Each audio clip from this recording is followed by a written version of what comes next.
Lights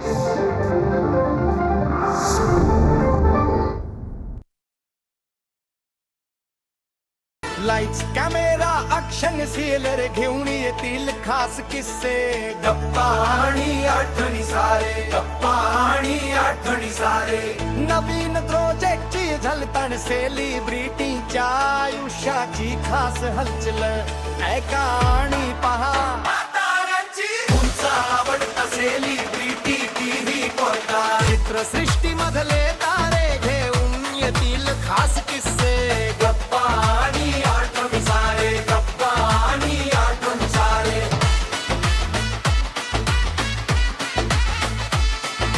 फक्त तुमच्यासाठी मनोरंजनाची नवी दुनिया, फक्त तुमच्यासाठी मनोरंजनाची नवी दुनिया.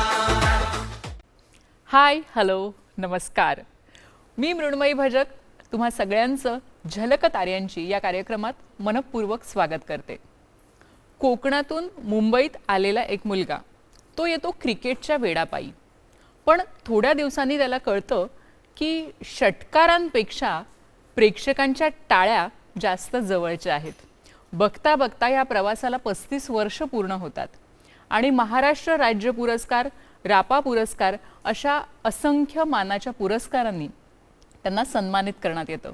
आज आपल्याबरोबर आहेत लेखक, दिग्दर्शक, अभिनेता राजेश देशपांडे. सर नमस्कार. नमस्कार. कार्यक्रमात अगदी मनापासून स्वागत करते तुमचं. धन्यवाद. आणि तुम्ही लेखन, दिग्दर्शन, अभिनय आणि तेही चित्रपटांसाठी, मालिकांसाठी आणि नाटकांसाठी असा एक चौफेर तुमचा प्रवास आहे. तर तो सगळा आपण 35 वर्षांचा प्रवास उलगडणार आहोत. पण सुरुवात कशी झाली? म्हणजे आपण अभिनय करावा असं तुम्हाला कधी वाटलं पहिल्यांदा? माझ्या घरात थोडं तसं वातावरण होतं. माझे वडील कलावंत आहेत.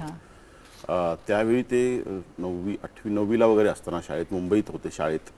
दादा कोळकेंचं कलापथक होतं त्यावेळी, राष्ट्र सेवा दलाचं. त्याच्यात ते ढोलकी वाजवायचे. बरं. आणि छोटे छोटे भूमिका पण त्या मिळतील त्या पडतील त्या करायचे. आणि ते इनबॉर्न आर्टिस्ट आहेत. म्हणजे त्यांनी ढोलकी शिकले नाहीत, ते वाजवायला लागले. ते हार्मोनियम डायरेक्ट हातात घेतले आणि वाजवायला लागले. सो ते त्यांचं इनबॉर्न आहेत ते. आणि त्यांना मग मुंबईत कोणी नव्हतं, नातेवाईकांकडे राहत होते. आणि परिस्थितीमुळे त्यांना पुन्हा शिकायला रत्नागिरीला जावं लागलं. आणि दादा कोणकेही त्यांना म्हणाले की देशपांडे, तुम्ही आधी शिका, पदवीधर व्हा आणि मग या क्षेत्रात या, तर तुम्हाला सन्मान मिळेल. आणि मग ते तिकडे गेले. ते मग ते तिकडे शिक्षण क्षेत्र, समाजसेवा, राजकारणाच्यात रमले. इथे पुन्हा काही येणं झालं नाही. पण त्यांचं एक स्वप्न होतं. पण खरंच त्यांच्या ह्या सगळ्या गोष्टी मी ऐकत होतो. ते गावात, आमच्या गावातल्या शिक्षकांना घेऊन, गावातल्या सगळ्या सहकार्यांना घेऊन नाटकं बसवायचे. नंतर आमच्याकडे कोकणात मराठी नाटकांचे दौरे खूप होतात. पूर्वी तर खूपच व्हायचे. ती नाटकं बघणं. आणि एकच प्रत्येक गावात ना कोकणामध्ये वर्षातून एक तरी कुठल्या तरी उत्सवाला नाटक केलं जातं. तर नाटकाची संस्कृती कोकणात खूप आहे. तर ते होतंच. आणि भजनं असायची वगैरे वगैरे. शाळेत असताना मी 6वीला असताना वडिलांनी पु ल देशपांडेंचं पुढारी पाहिजे नावाची एकांकिका बसून आमची एका रत्नागिरीतल्या स्पर्धेला टाकली. आम्ही खूप खेडेगावात होतो. म्हणजे राजापूर तालुक्यामध्ये येळवण नावाचं गाव आहे. अत्यंत दुर्गम. म्हणजे मी 4थी पर्यंतचं शिक्षण मी कंदिलाच्या उजेडावर केलंय. पण मजा आहेत. म्हणजे त्याच्यात खूप धमाल होती. त्या कंदिलाच्या उजेडावर आपलं अक्षर खूप चांगलं दिसतं. तो असा पेन्सिलने. त्या तर खूप गमती वेगळ्याच आहेत. म्हणजे खूप माझ्या आत्मचरित्रात लिहीन मी. जरूर. आम्हाला पण थोड्या थोड्या सांगा. हो, आता इथे वेळ पुरला तर नक्कीच सांगेन. आणि मग तिथे ते एवढं दुर्गम गाव होतं ना की आम्ही गमतीत म्हणायचो की आमच्या तालुक्याच्या पोलीस फौजदारालाही आमचं गाव माहिती नसेल. कारण तसे गुन्हे घडायचेच नाहीत, अजूनही घडत नाहीत सुदैवाने. तर मोबाईल वगैरे अलीकडे आलाय. अजून नाहीच आमच्या गावात मोबाईलला रेंजच नाही. काय सांगता? म्हणजे पण आता वायफाय केबल वगैरे घेतले लोकांनी. टीव्ही वगैरे तर मी मुंबईत आल्यावर टेलिव्हिजन बघितला. म्हणजे मी 11वीला जेव्हा 11वीत मुंबईत आला, टेलिव्हिजन बघण्याचा संबंध नव्हता. रेडिओ ऐकायला यायचा. पण त्याची गंमत आमची वेगळी होती. पण ती मी अनेकदा हा किस्सा सांगतो की आम्ही रत्नागिरी जिल्ह्यामध्ये, रत्नागिरीचं आकाशवाणी केंद्र आहे, हो. पण आमच्याकडे सांगली केंद्र जास्त स्पष्ट ऐकू यायचं. अच्छा, कसं काय बरं? कारण ते वरून त्या ते म्हणजे मी signals तेव्हापासून मी काय? असं गमतीत म्हणतो की कोकणावर तेव्हापासून रेडिओच्या बाबतीत पण पश्चिम महाराष्ट्राने बाजी मारली आहे. ते त्याच्यामुळे ना, आणि निसर्ग म्हणजे माझ्या घराच्या मागे गर्द जंगल आहे. बिबटे, मोर, वानर, सगळं म्हणजे जैववैविध्य जे म्हणतो आपण, वनस्पती तर असंख्य आहेत. ऑक्सिजनने कदाचित ना मुंबईतला एखादा माणूस तिकडे गेला तर खूप ऑक्सिजन झाला म्हणून गुदमरेल, असं एवढा ऑक्सिजन आहे. तर अशा खेड्यातून आम्ही रत्नागिरीसाठी, त्यावेळी आम्हाला रत्नागिरी म्हणजे न्यूयॉर्क वगैरे वाटायचं, एवढं शहरात आम्ही थांबवलेले. तिथे तो प्रयोग झाला, आम्हाला 3रं बक्षीस मिळालं. मी त्यात कवीची भूमिका केली होती. अच्छा. आणि एकदा रंग लागला, एकदा ते की मग ते होतच. आणि पुन्हा एक कुठेतरी ना ते जीन्समध्येही असावं लागतं. मला ते कळत होतं की मला हे येऊ शकतं. अच्छा. मला लहानपणापासून काहीतरी सुचायचं, कविता सुचायच्या, ओळी काहीतरी त्या वयातल्या असायच्या. तर मला कळत होतं की मला या क्षेत्रात काहीतरी करू शकेन मी. तेव्हा ते रुजलं होतं. आणि मग गावात कुठेतरी आम्ही मुलं मिळून कोळशाने मिशा काढून कुठेतरी गपचूप काहीतरी करत असू. नाटुकली, कारण ते नमन व्हायची. मग ते कुठलं तरी नाटक बघितलेलं असायचं दौऱ्यात आलेलं, मग त्याची नक्कल करणं असं होतं. पुस्तकं असायची घरात. आई वडिलांनी आमच्या शाळा काढल्या अनेक कोकणात स्वतः त्यांनी. तर आमच्या गावातही त्यांनी शाळा काढली. आणि मग वाचनालयाची पुस्तकं घरी यायची, ती चाळायला मिळायची. त्याच्यामुळे कुठेतरी नकळत ते संस्कार घडत गेले. आता गावी आताही मला वाटतं तुम्ही जात असता. हो, गावाशी माझा संबंध कायम आहे. म्हणजे मी मनाने तिथेच असतो, शरीराने जरी मुंबईत असलो तरी. माझे वडील आहेत, आई नाही आता. आणि तिथे आमची शिक्षण संस्था आहेत, शेती आहे. मला खूप शेतीची आवड आहे. मी काहीतरी जाऊन दर वेळेला काहीतरी लागवड करून येतो. अच्छा. कसली शेती करता तुम्ही? बांबू, फणस, आंबे, कोकणातल्या ज्या गोष्टी आहेत त्या. आता भात शेती फारशी करत नाही, कारण ती करणं परवडत नाही. एकतर जनावरं पाळणं परवडत नाही आणि माणसं मिळत नाहीत. त्याच्यामुळे भात शेती, आणि रेशनवर एवढ्या स्वस्तात तांदूळ मिळतो, कशाला कोण कष्ट घेत आहे. दुर्दैवी आहे, पण हे सत्य आहे. खरंच आहे. म्हणजे तुम्ही आता जे वर्णन सांगितलं ना, ते असं टिपिकल एखाद्या छान सिनेमातलं दृश्य असल्यासारखं वाटत होतं, की छान असं दुर्गम कुठलं तरी गाव आणि संपूर्ण हिरवाई आणि भरपूर ऑक्सिजन वगैरे वगैरे. खरंच आहे ते. आणि तुम्ही क्रिकेटसाठी मुंबईत आलात, ते काय बरं? ते काय आहे? क्रिकेटची गंमत म्हणजे 1983 साली मला वाटतं भारताने जेव्हा वर्ल्ड कप जिंकला, त्याच्यानंतर ते वारच संचारलं ना भारतभर. सगळ्यांना क्रिकेट त्याच्या आधीपासून खेळत होते, पण वर्ल्ड कप जिंकल्यावर ते अजून प्रत्येकाला एक स्वप्न पडायला लागलं, क्रिकेटर व्हावं. आणि मग आम्ही गावात खेळायचो, टीम मॅचेस लावायचो गावागावातल्या, इंटर व्हिलेज कॉम्पिटिशन तसा. आणि मग तिकडे कधीतरी कुठल्या तरी एका सामन्यात मी 6 विकेट घेतल्या वगैरे. आणि मला उगाच वाटू लागलं की अरे वा, मी क्रिकेटर होऊ शकतो. ते डोक्यात होतं. मुंबईत तर यायचंच होतं शिक्षणासाठी, ह्या क्षेत्रात किंवा क्रिकेट, असं दोन्ही सायमल्टेनियस. उजवा मेंदू एक सांगत होता, डावा मेंदू एक सांगत होता. म्हणजे दोन्ही गोष्टी मनात होत्या. हे आणि हे दोन्ही करायचं, हे दोन्ही करायचं ठरलं. आणि मग इथे आल्यानंतर मग क्रिकेटच्या त्या कोचिंगला जायला लागलो मी, शिवाजी पार्कला. सुभाष बांदिवडेकर म्हणून मुंबईचे विकेट किपर होते, त्यांचं कोचिंग हे होतं. आणि मग तिथे गेल्यावर मला साधारण कळलं की हे 11वीत वगैरे सुरू करून क्रिकेटमध्ये करिअर नाही होऊ शकत, ते सुद्धा गावातून येऊन. मग ते शूज नव्हते, मग ते सगळे लागणं खर्च तो नव्हता. एकदा एक शूज घेतले आणि मे महिन्याच्या कोचिंगच्या शिबिरात गेलो. मे महिन्याचं शिबिर संपलं, आता डायरेक्ट दिवाळीच्या ह्याच्यामध्ये, म्हणून ते शूज मी मामाच्या घरी राहायचो त्याचे माळ्यावर ठेवले, बाथरूमच्या वर जे माळे असतात. आणि परत काही महिन्यांनी चला आता दिवाळी आली, परत कोचिंगला जायचं म्हणून ते शूज काढले, तर शूज त्या उंदराने कुरतडून खाल्ले होते. आणि मी इतका ओक्साबोक्षी रडू आलं मला. मामा म्हणे रडतोच, नवीन घेऊया, आपण एवढं काय त्याच्यात. म्हटलं नाही, जाऊ दे, सोडा. मला लक्षात आलं की माझ्या क्रिकेटचं करिअर इथे कुरतडलं गेलं. त्याच्यानंतर मग क्रिकेट खेळलो, क्रिकेट बघतोय, कारण तो आपला श्वास आहे. आणि ते तेवढंच होतं. मला काय ते एवढं काय फार झालं नसतं क्रिकेटमध्ये. वेळीच कळणं बरं असतं आणि ते स्वतः समजून घेणं की इथेच थांबलं पाहिजे. पण क्रिकेट खेळण्याचे, क्रिकेट बघण्याचे या क्षेत्रात खूप फायदे होतात. कारण ते साम्य आहे दोन्ही क्षेत्रामध्ये, सगळ्या बाबतीत. क्रिकेट आणि अभिनय किंवा कला क्षेत्र, नाटक म्हणा, सिनेमा म्हणा, कला क्षेत्र असं म्हणूया आपण. त्याचं मुळात तुमचं खिलाडू वृत्ती, बरोबर, पेशन्स, आणि it's a mind game. Cricket हा शारीरिक नाही, हा मेंदूचा खेळ आहे. फिटनेस हवा ऑफकोर्स, पण हा ना मेंदूने खेळला जातो.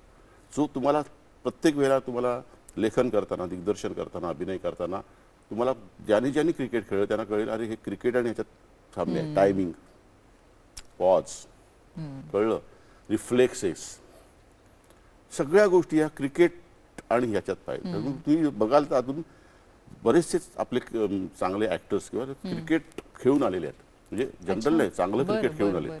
खूप नाव आहेत मराठीमध्ये. अच्छा, हे नव्हतं माहिती मला. खूप नाव आहेत. म्हणजे माझ्या माहितीप्रमाणे महेश मांजरेकर घ्या, विनय येडेकर आहेत, विजय केंकरे आहेत, अजून बरीच नावं अशी आहेत ना, ती साधारण त्यांनी क्रिकेटमध्ये ठरवलं असतं ना, ते निदान रणजी ट्रॉफी पर्यंत तरी गेले असते. अशी नावं आहेत, अजून खूप असतील, मला माहिती नाही. सो साम्य आहे दोन ह्याच्यामध्ये. ओके, बरोबर आहे. आणि मग तुमचा अभिनयाचा प्रवास कसा काय सुरू झाला? म्हणजे तुम्ही इथे आल्यावर काही प्रशिक्षण घेतलं की तुम्ही थेट? मी इथे आल्यावर 11वीला जसं मी कोचिंग क्लासला गेलो इथे क्रिकेटच्या, तसं मी सुधाताई करमरकर ज्या मोठ्या अभिनेत्री होत्या आणि बालनाट्यासाठी त्यांनी खूप मोठं योगदान दिलं होतं, लिटिल थिएटर म्हणून, त्यांच्या कार्यशाळेत भाग घेतला.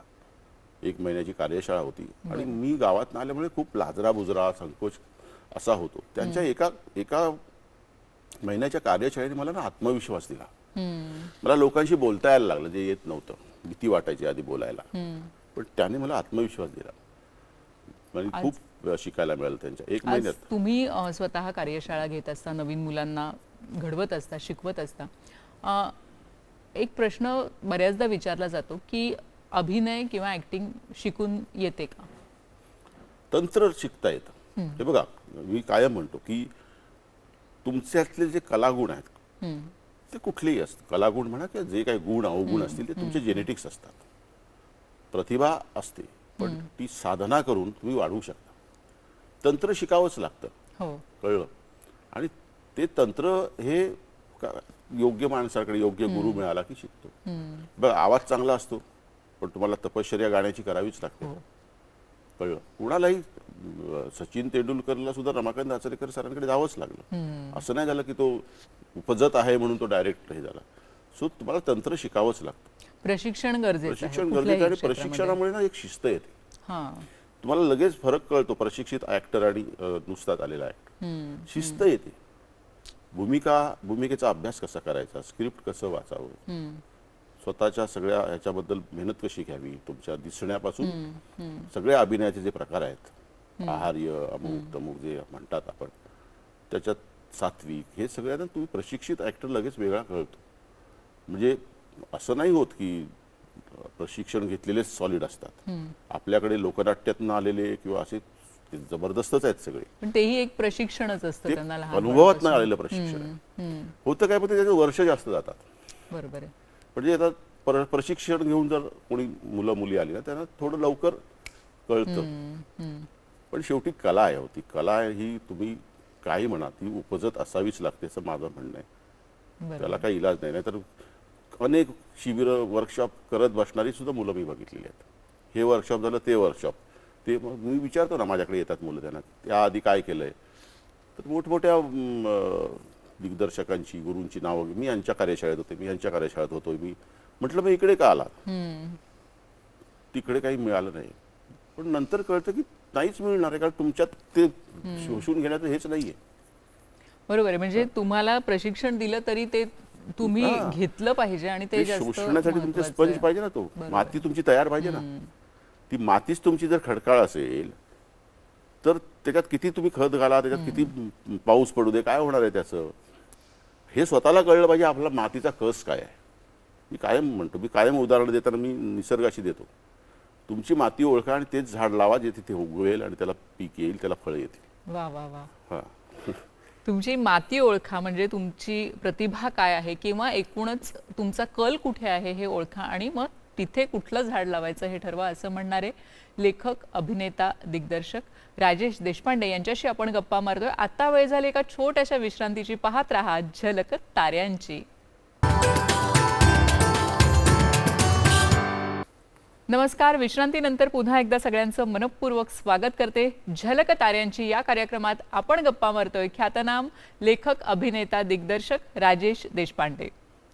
सर, पुन्हा एकदा स्वागत तुमचं ब्रेकनंतर. आणि तुम्ही प्रशिक्षण घेतलं आणि त्याच्यानंतर तुमचं पहिलं नाटक झुलवा प्रोफेसर वामन केंद्रे यांनी दिग्दर्शित केलेलं. काय वय होतं, केवढे होतात तुम्ही तेव्हा? मी तेव्हा FY ला होतो, म्हणजे 18 वर्षांचा होतो. सन्मित्र नावाची संस्था होती गोरेगावची.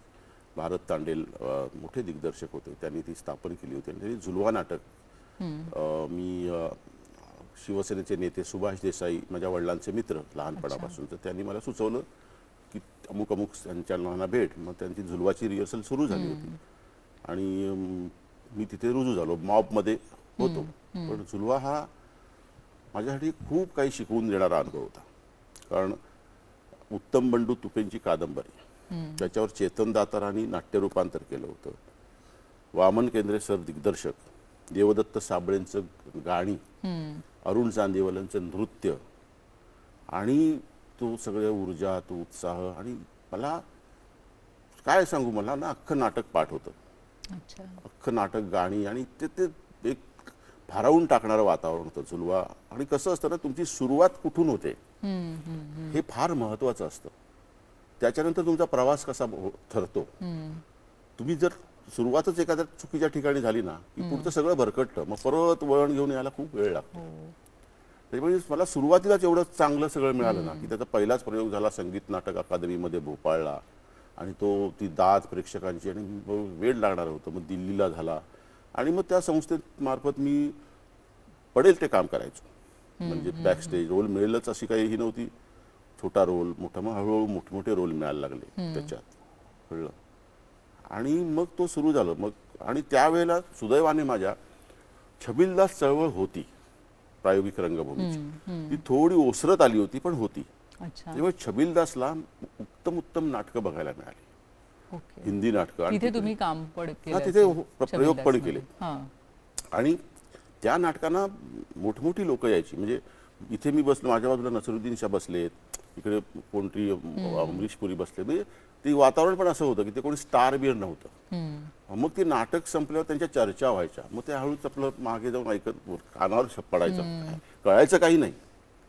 पण त्याच्यातनं एक नकळत कुठेतरी मी जसं माती तयार होणं, तर ते होत होतं तयार. हे कानावर पडणं किती महत्त्वाचं आहे. त्यांच्या कुठल्या तरी पुस्तकाचं नाव कानावर पडायचं, मग ते पुस्तक मिळवून वाचायचं, मग त्याच्यातनं संस्कार होत गेले. आणि हे सगळं करता करता तुम्ही स्वतः दिग्दर्शनाकडे कसे वळलात? कारण मुख्य तर तुम्ही अभिनयासाठी आला होता, तर आपण दिग्दर्शक होऊ शकतो किंवा दिग्दर्शन करावं हे तुम्हाला कधी वाटलं? खूप उशिरा झालं खरं तर. मी त्याच्यानंतर व्यावसायिक रंगभूमीवर मला संधी मिळाली. म्हणजे माझं पहिलं व्यावसायिक नाटक, त्याच्या आधी नोकऱ्याही केल्या मी ग्रॅज्युएशन नंतर. म्हणजे मी असं ठरवलं होतं की TYचा पेपर दिला की आई वडिलांकडनं माझ्या खर्चासाठी पैसे घ्यायचे नाहीत. मग मुंबईत पडेल ते काम करायचं आणि आपला उदरनिर्वाह भागवायचा. परत मुंबईत आमचं कोणी नातेवाईकांकडे राहत होतो, त्याच्यामुळे ती एक वेगळी हे होतं की आपल्याला मुंबईत घर घेण्यापासून सुरुवात करायची, कळलं. आणि तशी काय आमची आर्थिक परिस्थिती, आई वडील समाजसेवेत आणि त्या ह्याच्यात गुंतल्यामुळे आर्थिक परिस्थिती काय तशी वेल टू डू म्हणतात तशी नव्हती की ते एक पैसे देतील आणि घर घेऊन देतील. पण मला त्याच्यात मजा आली. उलट त्यांना मिळालं नाही मला ना, त्याचा मला समाधान आहे, एक वेगळा अनुभव घेता आला. नाही तर आयतं मिळालं ना की आपण आळशी होतो. कम्फर्ट झोन सोडल्याशिवाय तुम्ही आयुष्यात काही करू शकत नाही. मी माझ्याकडच्या येणाऱ्या सगळ्या जी मुली शिकायला येतात वर्कशॉपला माझ्या, त्यांना हेच सांगतो, पहिल्यांदा कम्फर्ट झोन सोडा. तुम्ही जरी तुमच्या घरात राहत असाल, आई वडील सगळं चांगलं असेल, पण तुम्ही स्वतःला इन्सिक्युअर फील करा, तरच तुम्ही काहीतरी धडपड कराल, नाहीतर होणार नाही. आणि मग व्यावसायिक नाटकात मला संधी मिळाली. माझ्या बायकोचा डॉक्टर नावाचं नाटक होतं, दत्ता केशव, आनंद नांदोसकर म्हणून त्यांचं, आणि उदय टिकेकर, अर्चना पाटकर अशी मंडळी होती. त्याच्यात मी एक छोटा रोल होता माझा. तिथे मी बॅकस्टेज करून रोल करायचो. अच्छा, दोन्ही करायचं तुम्ही? बरं. मला घुसायचं होतं, काय मिळेल ते, आणि शिकायला मिळते ना, कळलं. 75 रुपये माझं मानधन होतं. अच्छा. ही गोष्ट साधारण 93 त्याच्यानंतरची आहे. हे वयच असं असतं ते त्याच्यानंतर वयच असं असतं, नंतर मिळालं मला. मग नंतर कमाल कसली धमाल म्हणून त्यांच्यात बबन प्रभूंचा फार्स होता, बरं. त्याच्यात चेतन दळवी होता. नंतर आत्माराम भेंडेंनी डिरेक्ट केलं होतं ते. ओ. त्यांचं शेवटचं म्हणजे व्हीलचेअरवर डिरेक्शनला यायचे आणि त्याचा जो उत्साह तरी सुद्धा ना, ह्या लोकांबरोबर काम करायला मिळणं आणि पुन्हा नम्रता किती, एवढी मोठी दिग्गज. तर त्याच्यात पण मी हेच होतो बॅकस्टेज आणि एक छोटा रोल, एक एंट्री होती माझी. आणि उद्या प्रयोग आणि आज रंगीत तालीम होती, तर रंगीत तालीमला अजून एक माणूस होता, 2 रोल करायचा, तो आलाच नाही. आणि तेव्हा मोबाईल वगैरे काही नव्हते, तो कुठेतरी लांब राहायचा तिकडे अंबरनाथच्या पुढे कुठेतरी. आता काय करायचं, उद्या प्रयोग आहे, आता काय करणार. तर त्या आनंद नांदोसकरांना मी म्हटलं की ते 2 रोल आहेत ना, ते मी करू शकतो, मला पाठ आहेत, येतात ते. कारण तालमीत कोणी नाही आला की ते रोल मी करायचो. सगळे रोल मी तयार करून ठेवायचो मला शिकण्यासाठी. तो कसे काय म्हणजे जोडणार कसे, तू लॉजिकली जोडणार कसे, तू करशील माहिती आहे. म्हटलं असे जोडणार मी. शेवटी एक सीबीआय ऑफिसर म्हणून येतो ना सगळं कन्क्लूड करायला, तर मी नंतर सांगेन ना, तो अमुक धोंडवा आला तर तो मीच होतो, तो अमुक मीच होतो, गेटअप बदलून. ते बापूंना सांग, आत्माराम भेंडेला बापू म्हणा. मी बापूंना सांगितलं असं हो करून दाखव. मी ते करून दाखवले. अरे छान मस्त. पण कपड्यांचं काय, कारण तो उठका होता माणूस. अरे बापरे. आता 11th आवरला कपडे कुठे, मग त्याचा लेंगा मला जो बरमुड्यासारखा होत होता, त्याच्यात एक वेगळी गंमत आली, कळलं. सो मग ती मिळालं मला. हे मी मुद्दाम का सांगतोय ना, मी तुम्ही सगळ्या मुलांना मी हे सांगतो की तुम्ही सगळं तयार ठेवा. संधी कशी तुम्हाला चालून येईल सांगता येत नाही. फक्त स्वतःची वाक्य, स्वतःची भूमिका नाही, तुम्हाला सगळं आलं पाहिजे. प्रत्येकाची भूमिका तयार करून ठेवा, शिकण्यासाठी करा, त्या प्रोसेसची मजा घ्या, पुढे प्रवासाची मजा घेतली पाहिजे. आपल्याला पोहोचायची घाई आहे. खरं. आणि मग असं करत करत ऑल द बेस्ट नंतर मग वयच असतं. म्हणजे ब्लँकॉल नावाचं वीरेंद्र प्रधानचं नाटक राज्यनाट्य स्पर्धेला केलं. बरं. त्याच्यात मला प्रमुख भूमिका होती. ते नाटक मोहन वाघ यांनी बघितलं, त्यांना ते हे वयच असं असतं नावाने व्यावसायिक चंद्रलेखा, त्यावेळी चंद्रलेखामध्ये काम करायची संधी मिळणं म्हणजे झालंच. मग ते वयच असं असतं नावाने, आणि त्याचेही खूप प्रयोग झाले. पण खूप गाजलं होतं नाटक, खूप गाजलं होतं आणि खूप मजा यायची त्यावेळी करायला. मी होतो, निलेश दिवेकर होता, प्रज्ञा जावळे, वीरेंद्र प्रधान स्वतः, विनोद कुलकर्णी, आणि आम्ही खूप. आणि ते नंतर नाटक मोहन वाघांनी थांबवलं काही कारणानं, मग आम्ही कलाकारांनी मिळून ते नाटक चालवलं. अच्छा, बरं. आम्ही वर्गणी काढून मानधन न घेता आम्ही ते नाटक चालवलं आणि ते नंतर हाऊसफुल चालायला लागलं.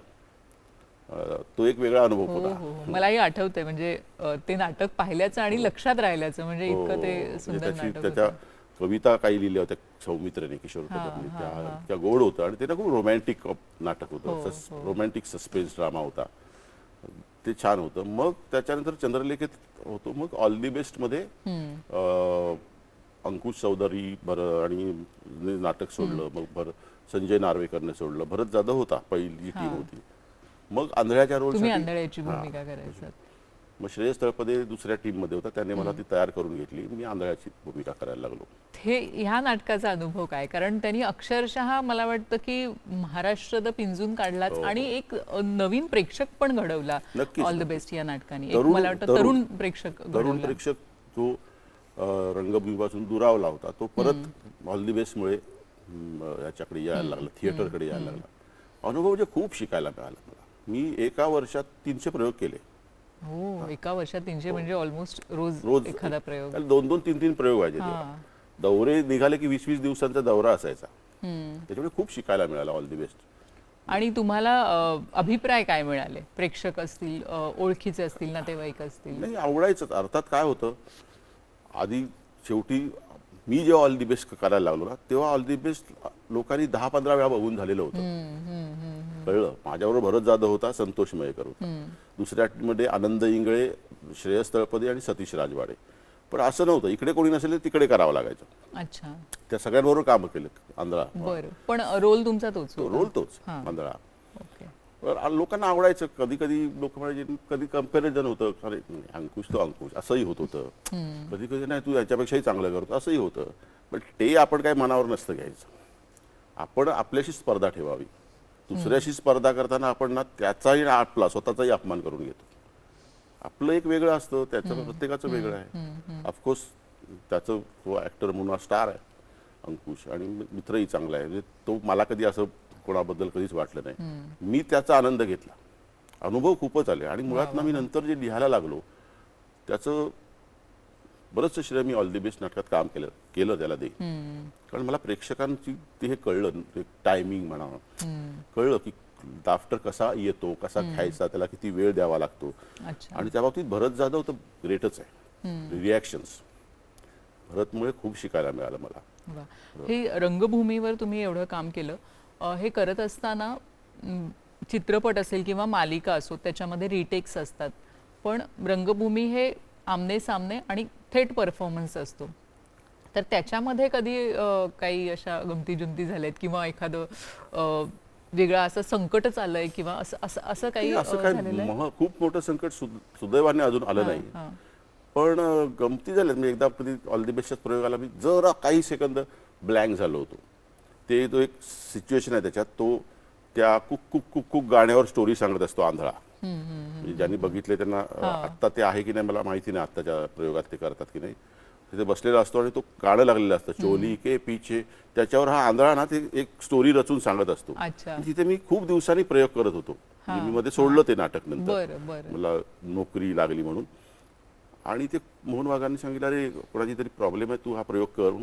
खूप गॅपने प्रयोग, आणि मी काही सेकंद ब्लँक झालो आणि ती लिंकच मिस झाली त्याची.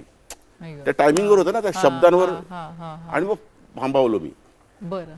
लोकांना ऑफकोर्स, कारण लोकांनी परत परत बघितल्यामुळे कळतं लोकांना. अशा बऱ्याच गोष्टी आहेत. एकदा एक प्रयोगाला माझी एंट्री झाली आणि जस्ट बारीक फंबल झालं आणि भरत जाधवला एकदा स्टेजवर हसू आलं की तो थांबूच शकत नाही.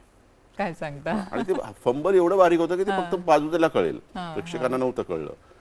भरत फुटला आणि विंगेत गेला. तो गेला म्हणून संतोष मयेकर विंगेत गेला आणि मी एकटाच आपला हॅलो हॅलो विजय चँग ए ए. आणि ते मला तिकडनं खुणवतात विंगेतून. म्हटलं एकटा काय करू मी आंधळा.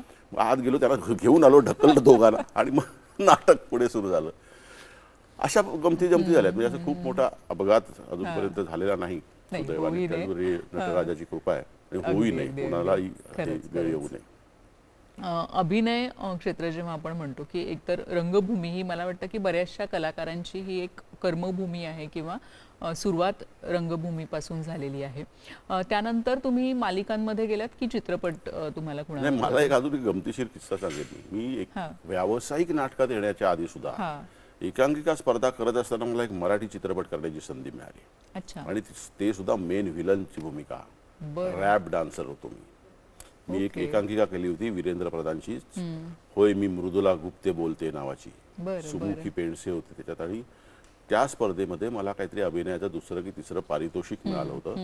आणि ते सुरेश वैद्य नावाचे एक परीक्षक होते आणि त्यांनी माझं नाव एका निर्मात्याला सुचवलं. ते चित्रपट करत होते सम्राज्ञी नावाचा, विजय पटेल सावंत म्हणून. त्याच्यात निशिगंधा वाळ, दीपक देऊलकर, भारती पाटील वगैरे सगळे होते.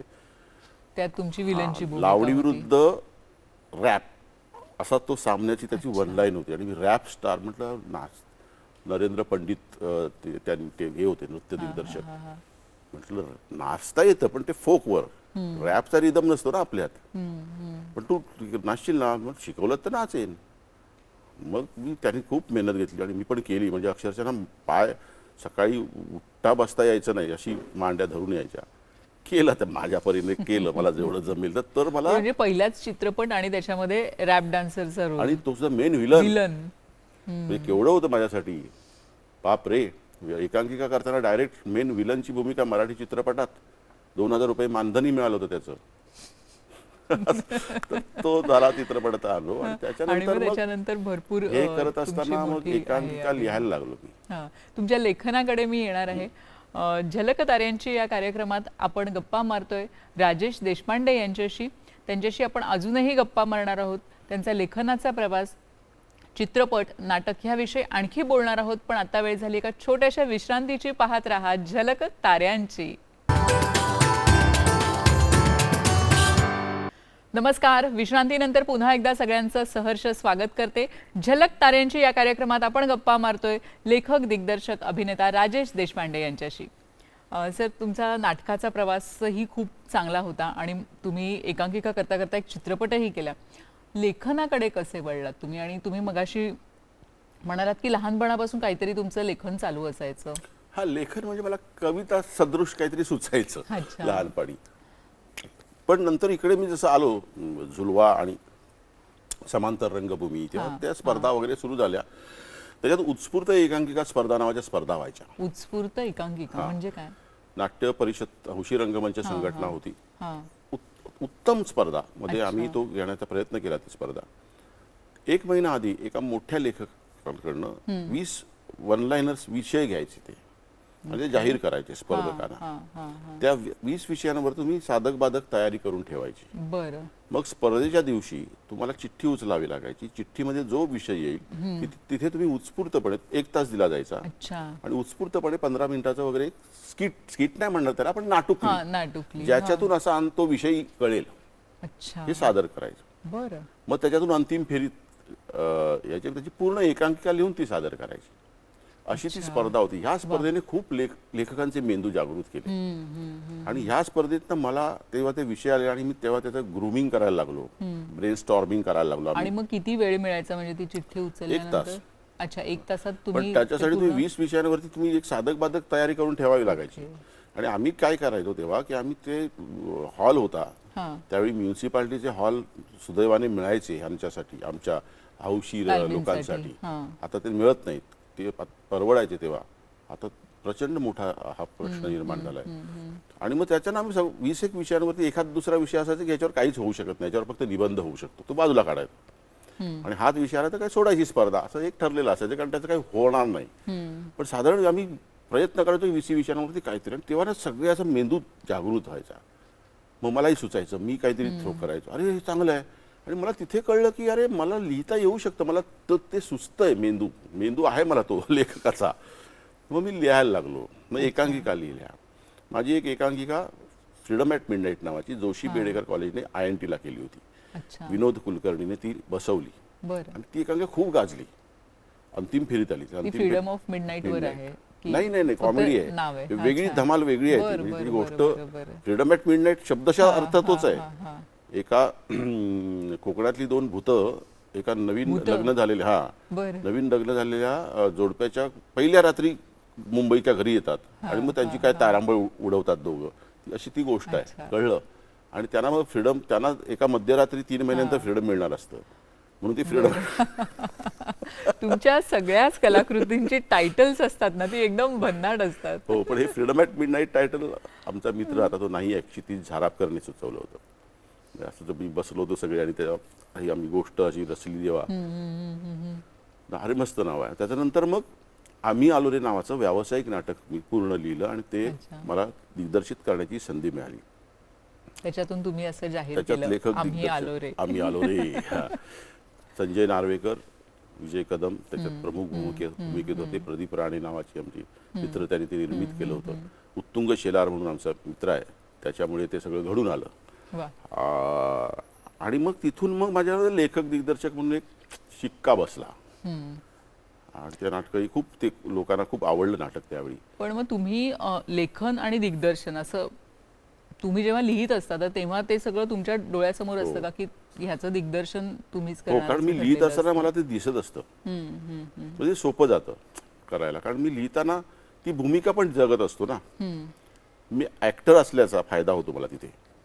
ऍक्टर असल्यामुळे ना ते लिहित असतानाच मी ऍक्टिंगही करत असतो. तुम्ही स्वतःसाठी कधी लिहिली आहे भूमिका? अजून तसं डोक्यात ठेवून नाही लिहिले, पण कदाचित लिहीन, मला माहित नाही पुढे. पण तुम्ही लिहिलेल्या मालिकेमध्ये तरी तुम्ही काम केले नाटकांमध्ये पण? नाटकात नाही अजून काम नाटकात नाही. करायचे. मला कुणी घेतलं नाही मी लिहिलेल्या नाटकात. पण ते मग तिथून सुरू झालं. आणि मग त्याच्यानंतर मग नोकऱ्या तर केल्याच मी. म्हणजे हा, खूपच, तुम्ही मगाशी म्हणालात नोकऱ्या केल्या, तर ह्या अगदी नोकऱ्या पहिली आणि नोकरी कधी केली ती केल्या? इथेच दूरदर्शनलाच. सहाय्यक असं असिस्टंट म्हणून तेव्हा कॅज्युअल बेसिसवर घ्यायचे. हा, हा, हा. आठवड्याचं ते कॉन्ट्रॅक्ट असायचं. अच्छा. तेव्हा इथे जयू भाटकर म्हणून निर्माते हो, होते आणि त्यांनी मला सर्जेराव चौधरी होते त्यांच्याकडे रुजू केलं होतं. बरं. तिकडे काही दिवस म्हणजे त्याला रोजी रोटी एक सुटली होती, कारण तेव्हा मी मित्राकडे राहत होतो. त्याच्यामुळे एक 800 रुपये महिन्याला मिळायचे. त्याच्यात तेव्हा भागायचं 800 रुपयात त्या काळात. नंतर मग दैनिक सामनामध्ये नोकरी केली, सकाळमध्ये नोकरी केली, काय म्हणून मी पत्रकार जाहिरात म्हणून? प्रतिनिधी म्हणून. जाहिरात प्रतिनिधी. बरं. आणि नंतर मला एक सरकारी नोकरी मिळाली, परीक्षा वगैरे देऊन प्रॉपर. अच्छा. दापोली कृषी विद्यापीठाचं इथे तारापूर मत्स्य संशोधन केंद्र आहे, हो. ते सिनियर क्लार्क म्हणून नोकरी मिळाली. बरं. त्याच्या आधी मी ऑल दी बेस्ट केलं होतं, वयाचं स्वस्त केलं होतं, 4-5 व्यावसायिक नाटकं केली केली होती. होती. आम्ही ऑलरेडी पण येऊन गेलो होतो. अच्छा. तरी सुद्धा त्यावेळी अशी परिस्थिती होती ना की घर नव्हतं मुंबईत, आणि कलाकारांना कर्ज तेव्हा मिळत नव्हतं. आता बँका स्वतः येतात कर्ज घ्या, कर्ज, तेव्हा मिळत नव्हतं. मग घर घ्यायचंय, मग नोकरी पाहिजे म्हणून घरचा एक तो असतोच प्रेशर, किती म्हटलं तरी मराठी मध्यमवर्गीय माणसं आपण. आणि मग ती नोकरी मिळाली आणि चालू झालं. एक 7-8 महिन्यानंतर मला तिथे तर घुसमटायला लागलो. म्हणजे तिथले जे काही डॉक्टरेट मिळवलेले डॉक्टर PhD केलेले होते फिशरीजमध्ये, त्यांनाही कळलं होतं की मी या क्षेत्रात मी एवढं करून आलेलो आहे ते, आणि आता मला करायला मिळत नव्हतं तिकडे नोकरी असल्यामुळे. तरी मी संध्याकाळी जाऊन हौशी काहीतरी करायचो आपलं. तर तेच सांगायला की देशपांडे तुम्ही जा इथून, तुम्ही सडाल. पण मी काय सांगू त्यांना, मी जाऊ कुठे. पण सुदैवाने तेव्हा या खाजगी वाहिन्या आल्या होत्या, आणि माझं नाटक आम्ही आलो असल्यामुळे मला तो एक लिहिता येतं ह्याने मला कॉन्फिडन्स दिला. मी फक्त अभिनय करत असतो ना तर मी नोकरी सोडली नसते, पण मला लिहिता येतं, मी दिग्दर्शन करू शकतो, ह्या आत्मविश्वासामुळे मी नोकरी सोडू शकतो. आणि तुम्हाला परमनंट मिळालेली नोकरी तुम्ही परमनंट होणार होतो मी. मी जेव्हा राजीनामा द्यायला गेलो, ते शर्मा नावाचे आमचे सिनियर बॉस होते, त्यांना ये क्या है सर रेजिग्नेशन, हाँ नेक्स्ट मंथ तुम्हारा परमानेंट का लेटर आएगा, इसलिए अभी दे रहा हूँ, अगर परमानेंट का लेटर हाथ में आएगा तो मैं यहाँ से जाऊँगा नहीं. तो क्या करोगे. लिखूंगा, ये करूँगा, फलाना करूँगा. कितना मिलेगा. दिलं ठोकून 25,000 रुपये महिन्याला मिळतील. इतना मिलेगा, जाओ जाओ, हमको भी इतना सॅलरी. पण सुदैवाने तेव्हा चॅनेल आली होती, आणि ते माझे काका सुशील देशपांडे म्हणून मोठे एडिटर होते, डिरेक्टर. अर्थ प्रोडक्शन नावाची एक कंपनी सुरू केली, त्यात मृण्मयी नावाची सिरियल ती सुरू. त्यांनी विचारलं तू असिस्टंट म्हणून येशील का, शिकून हे माध्यम नवीन आहे की नुसतं नाटक नाही. म्हटलं सगळ्याच करायचंय. मग तिथे मी असिस्टंट म्हणून लागलो, एक रोल पण केला, महत्वाचा रोल होता डिरेक्टर. आणि महत्वाचा एक रोल, चांगली भूमिका पण दिली त्यांनी. म्हणजे मी तेव्हा क्लॅप द्यायचे, ते त्यांनी शिस्त ठेवली क्लॅप द्यायची, तर मी असिस्टंट होतो. माझ्याच रोलला मी क्लॅप देऊन मीच उभा राहायचो. ते शिकायला खूप मिळालं. विक्रम काका होते तिकडे, गोखले, मधुराची पहिली सिरियल, प्रसाद ओक, शैलेश दातार, सुनील शेंडे, ह्या लोकांना बघून खूप शिकायला मिळालं. आणि मग नंतर तुम्ही मग ती रोहिणी निनावे त्या मालिका लिहित होती. काही काळानंतर त्यांना काम जमेना, मग ती लिहायला पण लागलो. म्हणजे तोपर्यंत मी शिकून घेतलं डिरेक्शनचं पण टेक्निक. आणि मग सुशील दुसऱ्या सिरियलचं काम सुरू झालं, दिशा नावाची. तर मग त्यांनी ही जबाबदारी माझ्यावर सोपवली, म्हणून मग तू सांभाळ. मग मी डिरेक्ट पण करायला लागलो. तर तिथे माझं ट्रेनिंग झालं सगळं, म्हणजे सगळ्या माध्यमामध्ये तिन्ही झालं. लेखन असिस्टंट केल्यामुळे दिग्दर्शन मिळालं, आणि अभिनय तर करतच होतो. तर ते मला शिकून घेतलं सगळं. आणि मग पुढचा प्रवास आता तो गंगूबाईकडे जातो सगळा. गंगूबाई हे आधी नाटक होतं, चित्रपट आहे, आणि सिरियल पण खूप गाजली होती. आधी सिरियल होती. बरं. आणि मग सिरियलचं नाटक, सिरियल गाजल्यानंतर नाटक केलं. अच्छा. गंगूबाई सिरियल आली ETVला, हां, त्याचाही किस्सा आहे. विद्याधर पाठारे ज्यांनी खूप, ते पण मोठे एडिटर होते, त्यांनी एका सिरियलसाठी मला लिखाणासाठी बोलवलं होतं. आणि तेव्हा मला ते जमत नव्हतं, कारण तेव्हा मी मृण्मयी लिहित होतो, मृण्मयीमध्ये अडकलो होतो. आणि माझी दुसरी काय पाहिलंच माझ्यात नावाची एक सिरियल मी लिहायचो, ETVलाच होती. राकेश सारंग प्रोड्युसर होते. त्याच्यात प्रशांत दामले, निर्मिती सावंत, कविता लाड, सुनील तावडे वगैरे. ती पण 6 वर्ष चालली, पण ती मी लिहित असतो. काही नंतर मी ती डिरेक्ट पण केली. गिरीश मोहिते आधी ते डिरेक्ट करायचा. तर त्या पाठाऱ्यांना म्हटलं की आत्ता नाहीच आहे हो वेळ, हे चाललंय माझं. आणि लिखाणाची एका वेळा 2-2, 3-3 कामं, ती सुद्धा विनोदी तर नाहीच शक्य. विनोदी म्हणजे एक करतानाच हायपर टेन्शन यायचं. मग काही वर्षांनी परत त्यांनी फोन केला, अरे एक काहीतरी करायचं आहे आपल्याला, तर तू भेट मला. आणि मग आम्ही छबिलदासच्या त्या समोर वनमाळी हॉल आहे ना, तिथे भेटलो.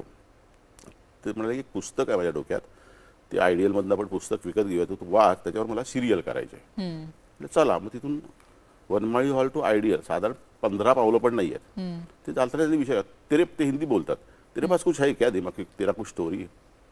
म्हटलं मग आहे, सांगितलं त्यांना, फक्त कॅरेक्टर सांगितली, गंगूबाई आणि छू. आणि मग तिथपर्यंत मी आयडियलच्या ह्याच्यापर्यंत पोहोचलो होतो. आणि ते थांबले. म्हटलं काय झालं. चल जाते वापस. म्हणजे पुस्तक घ्यायचं नाही, हो पुस्तक नाही लेते. म्हणजे मग मी घाबरलो, म्हटलं माझी ही अशी गोष्ट ऐकल्यावर त्यांना वाटलं काय हा काय सिरियल कर्म लिहिणार, म्हणजे हे काम गेलं असं वाटलं. नाही ये तू बोल ना गंगूबाई काही सिरियल करते, हो. तू लिहून आण. तर मी काहीतरी लिहिलं होतं सात्विक बालक अच्छा, ते ऐकवलं. मग ती सगळी प्रोसेस त्यावेळची पायलट करणं वगैरे वगैरे झालं. हो. पण आता ह्या सगळ्यामध्ये तुम्ही बरंचसं विनोदी लेखन केलेलं आहे आणि असं म्हणतात की प्रेक्षकांना रडवणं एक वेळ सोपं आहे, पण हसवणं खूप खूपच अवघड कठीण, आहे. खूपच आहे. आणि ते हसवण्यासाठी लिहिणं त्याच्याहूनही अवघड सगळ्यात असेल. हो. तर म्हणजे मला तर काय त्या ते काय कसं पाहिलंच केलं? माझ्याच्या वेळेला मी 35 एक एपिसोड लिहिले आणि खूप चांगले जमले. हां. मी असं कधीच म्हणत नाही मी केलं मी लिहिलं, ते होतं. मी माझ्या हातून काही लिहून झालं ना की मी डायरेक्ट वर देवा थँक्यू बाबा, काय जे कोणी सुचवणारी शक्ती आहे. मी कॉन्फिडेंटली सांगू शकत नाही मी आत्ता लिहिलं म्हणून उद्या तसंच लिहू शकेन. हा नाही, डेअरिंग नाही, विनोदी तर नाहीच. कळलं तर हायपर टेन्शनचा अटॅक पण येऊन गेला मला. बीपी वाढलं का खरंच? पुढे. हा असं झालं की आत्ता जे आत्तापर्यंत सुचलं त्याच्यापेक्षा चांगलं नाही सुचत आहे मला. आणि सरावलं नव्हतं या क्षेत्राला तेव्हा टेलिव्हिजनचा. आता कसं एक चला खपतं ना, तसं नव्हतं करायचं, ते फुल जीव तोडून करायचं. ह्या मानसिकतेतनं प्रायोगिक रंगभूमी स्पर्धात्मक रंगभूमीतनं आल्यामुळे ते होतं ना की कालच्यापेक्षा आजचं काम चांगलं कसं होईल. आता तसं नाही, आता चालतंय ढकलून द्यायचं असं होतं. त्यामुळे एक दिवशी मग बीपी वाढलं वगैरे वगैरे ते होतंय प्रोसेसचा भाग आहे. तर तेच आहे म्हणजे की आपल्याला लोकांना लिहायला सुचत नाहीये म्हणून किंवा हो. त्या टेन्शनमुळे बापरे, म्हणजे असं लोकांना सगळे खळखळून हो ना. हसताना दिसतात, पण मग त्याच्या मागची मला ती एक मला वेगळी जर हसू story आलं आहे. नाही ते लिहिताना लोक कशी हसणार. मी हसलो तरच लोक हसणार. मी लिहिताना मला डोळ्यात पाणी आलं तरच लोक तिथे रडणार ना. मी त्या भावना जगलो तरच लोक त्या लोकांना ते आपला वाटणार. त्याच्या वरवरचं उथळ असं ते जमत नाही. म्हणजे ही सवय नाही आहे, तो पिंड नाही आहे. काम फार नाही केलं मी, कमी केलं, पण जे केलं तर जीव ओतून केलं. त्याला कशाला यश मिळालं कशाला मिळालं नाही तो भाग त्या माझ्या हातात नव्हतं ते. तर ते चालू असताना मग ती गंगूबाई पहिल्यांदा सिरियल आली, जी ज्या सिरियलने मला टेलिव्हिजन माध्यमात लेखक दिग्दर्शक म्हणून एक ओळख निर्माण करून दिली. अर्थात निर्मितीताई सावंत आणि पॅडी कांबळे सुद्धा त्यांनाही एक वेगळी ओळख निर्माण केली. अजूनही त्यांची तशीच आहे. खरंच. आणि धमाल केली. गंगूबाई ही आमच्यासाठी एक चळवळ होती त्यावेळी. चळवळ होती. हा, कारण गंगूबाईमध्ये आम्ही करंट टॉपिकवर करायचो. हो हो हो. सामाजिक प्रश्न असो, राजकीय गोष्टींवर तेव्हा भाष्य करता येत होतं, स्वातंत्र्य होतं. आता नाही आहे ते. आम्ही डायरेक्ट नावं घेऊन सुद्धा एपिसोडमध्ये घ्यायचो. हां, तेव्हा सहनशक्ती होती लोकांकडे. लोक स्वीकारायची, स्वतःवर केलेले विनोद सुद्धा स्वीकारत होते लोक. खरंय खरं. हां, म्हणजे आता ते होत नाही. तर मग तेव्हा जाऊबाई जोरात नाटक चालू होतं निर्मितीताईंचं. ते दौऱ्यात जायचे आणि तिकडे एक दिवशी आल्या शूटिंगला आणि ते म्हणाले, राजा आपल्याला प्रॉब्लेम आहे. म्हणजे का, तू केवढं काय करून ठेवलंस आमचं. म्हणजे काय केलं मी. अरे लोक, मी तर जाऊबाई जोरातच्या दौऱ्यावर गेले तर तिकडे माझी एंट्री झाली तर तिकडनं प्रेक्षकातनं आरडाओरडा आला, आम्हाला गंगूबाई पाहिजे गंगूबाई पाहिजे, तुम्ही नऊवारी साडी नेसून या. अरे बापरे. मग काय करायचं आता. मग तेव्हा डोक्यात कल्पना आली, पण गंगूबाईचं नाटक करूया. अच्छा. आणि मग ते कुमारी गंगूबाई मॅट्रिक केलं नावाने नाटक केलं. त्याचेही खूप प्रयोग झाले. त्याच्यानंतर त्याचा चित्रपट आला, तो भाग नंतर आहे. नक्कीच. म्हणजे एक कलाकृती, खरं तर एक कल्पना, त्याच्यातून एक छान सिरियल, नाटक आणि चित्रपटही होऊ शकतो. असे प्रतिभावंत कलावंत राजेश देशपांडे आपल्याबरोबर आहेत. आता वेळ झाली एका छोट्याशा विश्रांतीची. पाहत रहा झलक ताऱ्यांची. नमस्कार. विश्रांतीनंतर सगळ्यांचं मनपूर्वक स्वागत करते. आपण गप्पा मारतोय ख्यातनाम लेखक दिग्दर्शक अभिनेता राजेश देशपांडे यांच्याशी. तुम्ही नाटकाचा प्रवास सांगितलात आणि मग त्याच्यानंतर मालिका आणि चित्रपटाचं मोठी स्क्रीन तुम्हाला आधी तर पहिल्यांदा सुरुवातीला एक अनुभव होताच, पण त्याच्यानंतर चित्रपटाचं लेखन आणि दिग्दर्शन हे करणं म्हणजे काय होतं तुमच्यासाठी, नाटकाचं करणं आणि चित्रपटाचं करणं? ते तंत्र म्हणून दोन्ही गोष्टीत खूप फरक आहे, पण आत्मा तोच आहे. सोल तोच आहे. त्याचं शरीर थोडं वेगळं असेल, आत्मा तोच आहे. तो नाटकात असतो तोच चित्रपटात असतो. गंगूबाईचा चित्रपट केला आणि तो साधारण गंगूबाई सिरियल बंद झाल्यानंतर खूप वर्षांनी तो चित्रपट करायला संधी मिळाली. त्याच्यामुळे ना ती एक जनरेशन बदललेली होती, स्टाईल बदलली होती. तो तेवढा चालला नाही सिनेमा. केला आम्ही प्रामाणिकपणे केला, चांगला झाला, पण तो काळ चुकला त्याचा. लगेच आला असतं, त्या भरात आला असतं तो चालला असता. त्याच्या आधी धुडगूस नावाचा सिनेमा केला मी. हो, धुडगूस म्हणजे त्या नावात म्हणजे आणि स्टारकास्ट पण अगदी तगडी होती त्याची. हो, धुडगूस हे पुन्हा आमच्यासाठी मिशन होतं. गिरीश साळवी नावाच्या आमच्या मित्राने, एक उत्तम अभिनेता तो आता नाहीये, त्याचं ते स्वप्न होतं राजन खानाच्या युद्ध कथेवरती, आणि तो आम्ही सगळ्यांनी मिळून लिहिला, केला. डिरेक्शन संजय जाधवांची, सिनेमॅटोग्राफी राहुल रानडेचं म्युझिक, असं सगळं म्हणजे ते सगळं आम्ही भारावून काम केलं होतं. फक्त दुर्दैवाने त्याचंही तेच झालं. इतका उत्तम झालेला सिनेमा, उत्तम चाललेला सिनेमा, केवळ 26/11च्या त्या अटॅकमध्ये सगळंच बंद झालं, सिनेमा थांबला. म्हणजे आपल्या हातात बनवल्यानंतर काही नसतं, हे मला पुन्हा एकदा लक्षात आलं. जसं हिमालयाची सावली नाटकाबद्दल झालं. हिमालयाची सावली इतकं छान झालं, त्याचं कौतुक झालं, पण पुन्हा काही कारणास्तव त्याला चालवता येत निर्मात्यांना उत्तम तारखा न काढता आल्यामुळे ते थांबलं. सुंदर मी होणार करायची संधी मिळाली, आता तरुण तुर्क करायची संधी मिळाली. म्हणजे माझं मी भाग्यवान समजतो की मला निर्माते माझ्यावर ही अभिजात नाटकं, जुनी लिंबोडी गाजलेली नाटकं पुन्हा करण्याची ती माझ्यावर फुलराणी पण विश्वास, ती फुलराणी विश्वास टाकतायत, हे मी माझं भाग्य समजतो. आणि आता लाडकी विहीण योजना, हो, लाडकी विहीण योजना, ह्याच्याबद्दल फार उत्सुकता आहे. कारण निर्मिती सावंत आणि मी हे आमचं पहिलं माझं करिअर सुरू झालं, म्हणजे ज्या अर्थाने, तर ते माझे त्यांच्या बरोबर झालं. आणि पुन्हा आम्ही बरंच केलं मध्ये, पण मध्ये मोठी गॅप पडली. मग पुन्हा ते एकदा ते एक सर्कल असतं, खरंय. हे वर्तुळ आहे, हे काय आपल्याला वाटतं पण पुढे जातो, आपण पुढे नसतो जात, परत तीच माणसं भेटत असतात. आता ती लाडकी विहीण योजना नावाचं नाटक आलंय, त्याची गोष्ट खूप, लाडकी विहीण योजना आहे, सरकारी योजना बहीण नाही, त्याच्यावरनं ते नाव सुचलं. आणि ती गोष्ट खूप छान आहे बायकांसाठी, तर तो एक महत्त्वाचा विषय आहे खरं तर, ती आता मी सांगत नाही. आणि ते विनोदी पद्धतीने नेहमीच प्रथमेश शिवलकरने लिहिलंय, आणि 5 निर्माते आहेत, दिलीप जाधव, प्रसाद ओक, स्वप्नील जोशी, संजय मेमाने आणि तृप्ती पाटील म्हणून, आणि बाकीची कास्ट. आणि ते नाटक आता खूप त्याचं लोकांना आवडतंय, सुरूच आहे. आणि अर्थात ते बऱ्याच ठिकाणी आता लागलेलं पण आहे, तर त्यामुळे आता त्याच्याबद्दल काही फार बोलत नाहीये, पण ते आपण बघूया थिएटरमध्ये जाऊन. तरुण तुर्कचे प्रयोग चालले आहेत, म्हणजे माझी 2 नाटकं आता सुरू आहेत. करून गेलो गाव, ह्याच्यासाठी तुम्हाला अनेक पारितोषिकं देखील मिळालेली आहेत, तर त्याच्याबद्दल आम्हाला सांगा तो अनुभव. हिमालयाची सावली आणि करून गेलो गाव याच्यासाठी दोन्हीसाठी मिळाली. करून गेलो गाव हे नाटकाची गोष्ट ऑनलाईन महेश मांजरेकरांची, त्यांनी मला बोलून सांगितलं याच्यावर नाटक करायचं, मग ते लिहिलं. आणि ती प्रोसेस पण इतकी स्मूथ झाली की मी पहिलाच ड्राफ्ट वाचला, महेश मांजरेकरांना आवडला, लगेच आम्ही कास्टिंग तर जवळजवळ डोक्यात होतंच त्यावेळी, पहिल्यांदा आलं तेव्हा, वैभव मांगले, भाऊ कदम आणि बाकीचं जुळलं, आणि साधं 15 दिवसात नाटक उभं झालं. कारण मी लिहिलेलं असल्यामुळे माझ्या डोळ्यासमोर सगळं होतं, सटासट. आणि तालमीला तेव्हा लोक मिळायची, आर्टिस्ट तेव्हा इतके व्यग्र नव्हते कोणी, पूर्ण वेळ तालमीला यायचे. ते झालं, आणि त्याच्या नाटकाचे आता जवळपास 5,000 प्रयोग व्हायला आले. अर्थात कलाकार, भाऊ कदम एका बाजूला आहे एक खांबी, बाकी कलाकार बदलत आहेत. पण ते असं नाटक आहे ना, ते कधी आलं तरी चालणार. ते मध्ये गॅप पडतं, परत येतं, गॅप पडतं. ते राधापूरची गंगा कशी दर 3 वर्षांनी येते, तसं ते आमच्या नाटकाचं आहे करून गेलो गावचं. एकूणच सगळं नाट्यक्षेत्र म्हणा किंवा मनोरंजन क्षेत्र, ह्याच्यामध्ये एक अस्थिरता असते, आणि अस्थिरता हाच स्थायी भाव असं आपण म्हणू शकतो या संपूर्ण इंडस्ट्रीचा. तर त्याबद्दल तुम्ही काय सांगाल? कारण अनेक नवीन मुलं येत असतात, तर बऱ्याचदा ही अस्थिरता असते, म्हणून पालकांच्याही मनात खूप शंका असतात, किंवा आपल्या मुलांनी तिकडे जाऊ नये असं वाटत असतं. म्हणजे छंद म्हणून ठीक आहे, पण करिअर म्हणून करू नको असं वाटत असतं. काय सांगाल तुम्ही? आता उलट झालं, आता जास्त लोकांना पालकच घुसवतात मुलाला लहानपणापासून, जा जा जा. पण माझं म्हणणं आहे, तुम्ही योग्य प्रशिक्षण घेऊन, योग्य शिक्षण घेऊन तयार होऊन या. आणि त्यासाठी आपल्या मराठीत एक मोठं प्लॅटफॉर्म आहे, तो म्हणजे एकांकिका स्पर्धा, राज्य नाट्य स्पर्धा. ह्याच्यात कसून स्वतःला तयार करा, आणि मग पुढे या. डायरेक्ट कॅमेऱ्यासमोर येऊन चमकायची घाई केली तर तुम्ही जेवढ्या लवकर याल तेवढे पटकन निघून जाल. हे मी कायम सांगतो. भाषेवर काम करा, स्वतःच्या सगळ्या गोष्टींवर काम करूनच तयार होऊन या. चुना लावून पिकवलेला आंबा होऊ नका. झाडावर पिकलेला आंबा जो लोकांना आवडतो आणि पुन्हा पुन्हा लोकात डिमांडमध्ये असतो ना, तसं मी कायम उदाहरण देत होते.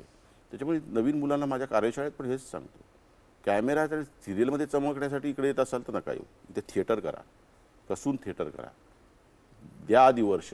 तपश्चर्या कशाला म्हणतो? 12 वर्षाची तपश्चर्या आहे. 12 वर्ष द्यावीच लागतात तुम्हाला. ते उगाच 12 हा आकडा नाही आहे. त्याच्यानंतरच तुम्हाला मिळतं, आणि ते मग कायमस्वरूपी असतं. खरं आहे. तुमचा मुलगाही आता या क्षेत्रात येतोय, आणि त्यानेही काही मालिका केलेल्या आहेत, नाटकामध्ये काम करतोय. त्याने पदवी पण ह्याच क्षेत्रातल्या ह्याच्यावर घेतलेली आहे, बरं फिल्म मेकिंग, टेलिव्हिजन, ॲडव्हर्टायझिंग ह्याच्यावरती. बरं आणि त्याचंही तेच आहे, म्हणजे त्याला सिरियल बिरियलमध्ये कामं मिळत आहेत, पण तो कायम त्याला मी हेच सांगत असतो आणि तो करतही असतो, बेस पक्का करणं. म्हणजे त्याच्या कॉलेजमधल्या मुलांबरोबर जाऊन किंवा ते थिएटर करणं, बघणं, वाचन करणं. ते सिरियल मिळतात म्हटलं ते त्याच्यावर जाऊ नकोस तू, त्याला काही नसतं ते 2 दिवसाचं ग्लॅमर आहे म्हटलं. हे सगळं करत असताना कुठेतरी तुमच्या आतला कवी जागा आहे. तुम्ही व्यावसायिकरित्या देखील गाणी देखील लिहिलेली आहेत, पण कवितांचं तुमच्या पुस्तक आहे पायरव नावाचं. हो. काय सुंदर शीर्षक पण आहे. तर एखादी कविता आम्हाला ऐकायलाच पायरव म्हणजे पाहिजे. पायाचा आवाज, पदरव हा कोकणात आमच्याकडे अनवट शब्द आहे, तो बोलला जातो. हल्ली हे शब्द पण हरवत चाललेत, पण आम्ही बोलतो. आणि बाकी अजूनही तो कविता संग्रह आला, अजून 2-3 कविता संग्रह येतील, एवढ्या कविता प्रसवलो आहे, पण ते कधी छापल्या जातील मला माहीत नाही, बघूया. त्याच्यातली झेप नावाची कविता वाचून दाखवतो.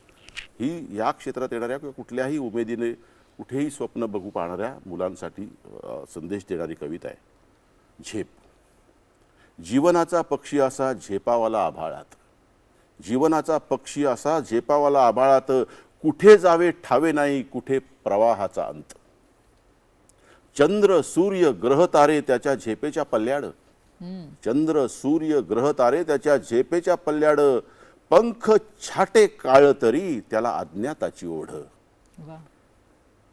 घर दूर दूर गेले, घर बीर सोडून येतात ना मुलं, घर दूर दूर गेले, नाही वळाया सवड, आंधळ्या श्रावणाची ही डोळस कावड. वा. मागे अज्ञानाचा बाप पुढे विज्ञानाची आई, मागे अज्ञानाचा बाप पुढे विज्ञानाची आई, तोल सांभाळत चाले काशी पोहोचण्याची घाई. श्रद्धेच्या पाणवठी अंधश्रद्धेची घागर, श्रद्धेच्या पाणवठी अंधश्रद्धेची घागर, घडा भरण्याआधीच घुसे नियतीचा शर.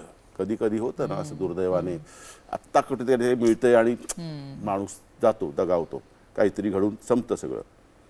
जीवनाचा पक्षी असा कधी माघारी न यावा, जीवनाचा पक्षी असा कधी माघारी न यावा, लक्ष नक्षत्रे शोधिता त्याचा ध्रुव तारा व्हावा, त्याचा ध्रुव तारा व्हावा.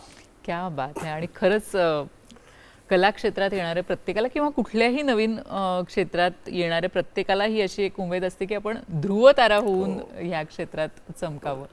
तर तुमच्या पुढच्या सगळ्या प्रवासाला, सगळ्या नाटकांना, चित्रपटांना खूप खूप शुभेच्छा. आणि तुम्ही इथे आलात, खूप छान गप्पा मारल्यात आमच्याशी, त्याबद्दल आमच्या संपूर्ण जलक ताऱ्यांचीच्या टीमतर्फे आणि दूरदर्शन सह्याद्रीतर्फे आपले खूप खूप आभार. मनापासून तुम्ही धन्यवाद. मला बोलवलं त्याबद्दल तुमचे सगळ्यांचे आभार. धन्यवाद. थँक्यू.